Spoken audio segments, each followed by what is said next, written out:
जय श्री राम।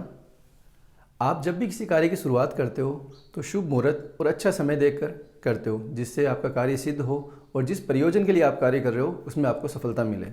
तो आज हम एक ऐसी विधि के बारे में जानेंगे जिसके माध्यम से आप अपने लिए वो डे डिसाइड कर पाओगे जो आपके लिए बहुत ज़्यादा फेवरेबल रहेगा, यानी वो दिन जो आपके लिए अति शुभ रहेगा, बहुत ज़्यादा लाभकारी रहेगा। इस विधि का नाम है नवतारा चक्र। नवतारा चक्र के अंदर 9 सेट बनाए गए हैं। 9 सेट कौन से हैं? जन्म, संपत्ति, विपत, क्षेम, प्रत्यारी, साधक, वध या निदान, मित्र और अतिमित्र। ये जो 9 सेट है, ये 9 सेट 27 नक्षत्रों को ट्राइन के अंदर डिवाइड करते हैं। जब एक व्यक्ति का जन्म के समय चंद्रमा जिस नक्षत्र में होता है वो जन्म नक्षत्र कहलाता है। तो आपको करना क्या है, इस विधि के अनुसार आपका जो जन्म नक्षत्र है उससे काउंट करना है। जैसे आपके लिए इस सेट के अंदर जो सबसे ज़्यादा फेवरेबल है वो कौन कौन से हैं? एक तो संपत्ति, क्षेम, साधक, मित्र और अतिमित्र। ये जो नक्षत्र है ये आपके लिए हमेशा फेवरेबल रहेंगे। अब फेवरेबल का कैटेगरी अलग अलग है कि किस संदर्भ में ये आपके लिए बहुत ज़्यादा शुभ रहेंगे। तो सबसे पहले हम बात करते हैं कि आप जानोगे कैसे कि कौन सा नक्षत्र कैसे आएगा। जैसे किसी व्यक्ति का जन्म विशाखा नक्षत्र में हुआ है, तो विशाखा नक्षत्र से जब व्यक्ति का जो चौथा नक्षत्र होगा, जैसे विशाखा, अनुराधा, ज्येष्ठा और मूल, तो चौथा नक्षत्र जो मूल आया, तो वो मूल नक्षत्र जो है वो कौन सा नक्षत्र हो गया? वो हो गया क्षेम नक्षत्र। तो क्षेम नक्षत्र के ऑब्जेक्ट को यदि ये व्यक्ति अपने आसपास में रखता है तो क्या होगा? ये उसके लिए कल्याणप्रद रहेगा, यानी मेंटल और फिजिकल वेलबींग के लिए अच्छा रहेगा। तो आपको करना क्या है, आपको जो चौथा नक्षत्र है उसके ऑब्जेक्ट्स का पता होना चाहिए। जैसे मूल नक्षत्र का ऑब्जेक्ट जो है वो क्या है? शंख। तो यदि किसी व्यक्ति का विशाखा नक्षत्र में जन्म होता है और वो शंख को अपने ऑफिस में रखता है, अपने वर्किंग टेबल के ऊपर रखता है, या शंख की इमेज अपने लैपटॉप में रखता है या मोबाइल में रखता है, तो कहीं ना कहीं ये जो इमेज है उस व्यक्ति के लिए मेंटल और फिजिकल वेलबींग के लिए बहुत अच्छी रहती है। ठीक उसी प्रकार हम बात करते हैं इनके अंदर जो 9 सेट है, इनके अंदर सबसे ज़्यादा जो शुभकारी, जो लाभकारी, वो कौन सा नक्षत्र है? वो है अतिमित्र। यानी आपके जन्म नक्षत्र से जो नक्षत्र 9वां, 18वां और 27वां नक्षत्र होगा वो आपके लिए बहुत ज़्यादा फेवरेबल रहेगा। इस दिन यदि कोई व्यक्ति स्टडी करना स्टार्ट कर रहा है, पढ़ाना स्टार्ट कर रहा है, किसी नई कार्य की शुरुआत कर रहा है, आप किसी से मीटिंग कर रहे हो, किसी से किसी प्रकार की कोई डील कर रहे हो, तो इस दिन ये कार्य करना आपके लिए बहुत ज़्यादा शुभ रहेगा। अब आपके मन में क्वेश्चन आ रहा होगा कि भाई इन तीनों में सबसे ज़्यादा इंपॉर्टेंट या सबसे ज़्यादा इफेक्टिव कौन सा हो सकता है? तो जैसा कि हम जन्म कुंडली में ट्राइन के अंदर जो तीसरा ट्राइन होता है उसको हम बहुत ज़्यादा इफेक्टिव मानते हैं, ठीक उसी प्रकार इस नक्षत्रों के ट्राइन के अंदर जो 27वां नक्षत्र होगा ये आपके लिए बहुत ज़्यादा फेवरेबल रहेगा। यानी आपका जो जन्म नक्षत्र है उससे जो 27वां नक्षत्र आता है उस नक्षत्र के दिन यदि आप किसी भी प्रकार की शुरुआत करते हो, किसी भी प्रकार की कोई डील करते हो, नए कार्य का आरंभ करते हो, तो वो दिन आपके लिए बहुत ज़्यादा फेवरेबल रहता है, क्योंकि ये अति लाभकारी है, अति मित्र है ये। तो 27वां नक्षत्र आपको इस प्रकार से आप देख सकते हो। 27वें नक्षत्र के ऑब्जेक्ट भी यदि आप अपने पास में रखते हो तो भी आपके लिए बहुत ज़्यादा फेवरेबल है। फॉर एग्जाम्पल, भगवान श्री कृष्ण का जन्म हुआ था रोहिणी नक्षत्र के अंदर, ऐसा वेद शास्त्रों के अंदर मेंशन है। तो रोहिणी नक्षत्र में जन्म हुआ तो पहला नक्षत्र आता है अश्विनी, भरणी, कृत्तिका और रोहिणी, यानी 27 नक्षत्रों में चौथा नक्षत्र है रोहिणी। रोहिणी नक्षत्र से जब 27वां नक्षत्र काउंट करोगे तो कौन सा आएगा? कृत्तिका। तो कृत्तिका नक्षत्र का जो ऑब्जेक्ट है वो क्या है? नाइफ, यानी चाकू। और ये किस पक्षी को दर्शाता है? ये पिकॉक यानी मोर को दर्शाता है। तो हम सब जानते हैं कि भगवान अपने सर पर जो मुकुट है उसके अंदर मोर पंख हमेशा रखते थे। तो और नाइफ के रूप में हम देखें तो उनके पास में सुदर्शन चक्र होता था।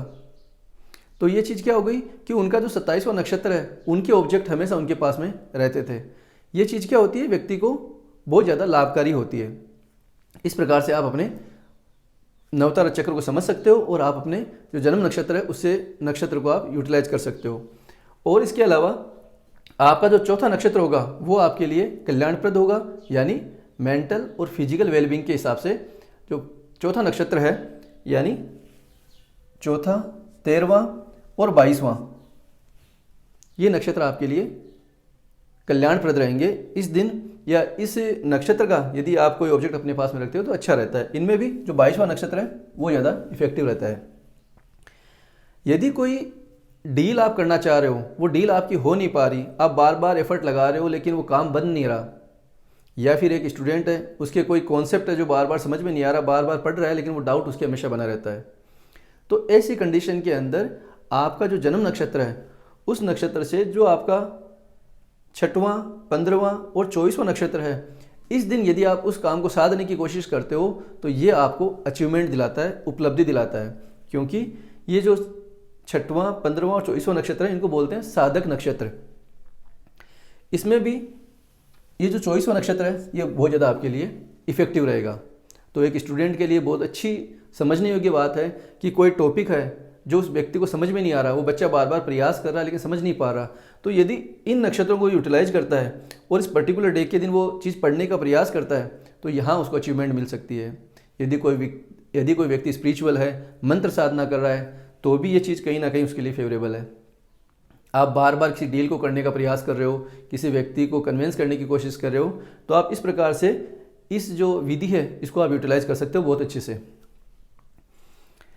जो मित्र है यानी 8वां, 17वां ये न्यूट्रल होता है, ना तो शुभ होता है ना अशुभ होता है। ये मित्र है आपका, ये अच्छा रहता है। लेकिन अति मित्र जो नक्षत्र है ना, ये आपके लिए बहुत ज़्यादा फेवरेबल है, आप उनको यूटिलाइज कर सकते हो।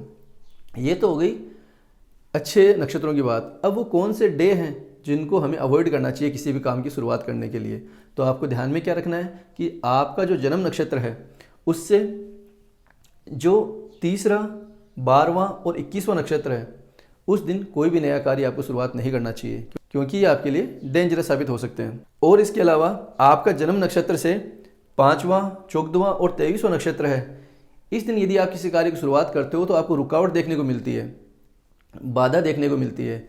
देखिए होता क्या है कि हम इन चीज़ों के ऊपर ट्रस्ट नहीं करते और बिना सोचे समझे अपने कार्य की शुरुआत कर देते हैं। फिर जब रुकावटें आती हैं तो हम ये सोचते हैं कि हमारा ये कार्य सिद्ध क्यों नहीं हो रहा।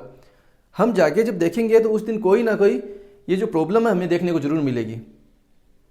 तो थोड़ा सा अगर हम इनको चीज़ों समझ लेते हैं तो कहीं ना कहीं ये हमारे लिए शुभ होती है। वध और निदान हमारे जन्म नक्षत्र से 7वां, 16वां और 25वां नक्षत्र है, इस दिन ना तो हमें ट्रेवल करनी चाहिए ना ही किसी कार्य की शुरुआत करनी चाहिए, क्योंकि ये नक्षत्र किसी भी प्रकार से हमारे लिए शुभ नहीं होता।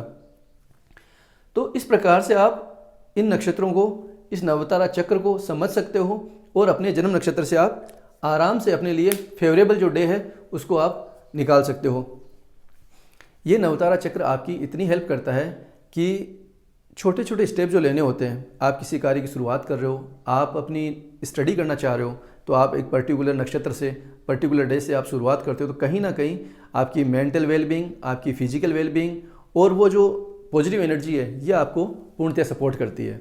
तो इस प्रकार से आप इस नवतारा चक्र के माध्यम से बहुत अच्छा लाभ अपने जीवन के अंदर ले सकते हो। इस नवतारा चक्र से संबंधित कोई भी आपके क्वेश्चन, डाउट रहता है कि आपका जन्म नक्षत्र है और आप उसे काउंट नहीं कर पा रहे हो, तो आप हमें कमेंट करके पूछ सकते हो। तो आशा करता हूँ कि ये नवतारा चक्र का जो प्रोसेस है, जो विधि है, आपको भली बातें समझ में आएगी और आप इसे लाइक और शेयर जरूर करेंगे।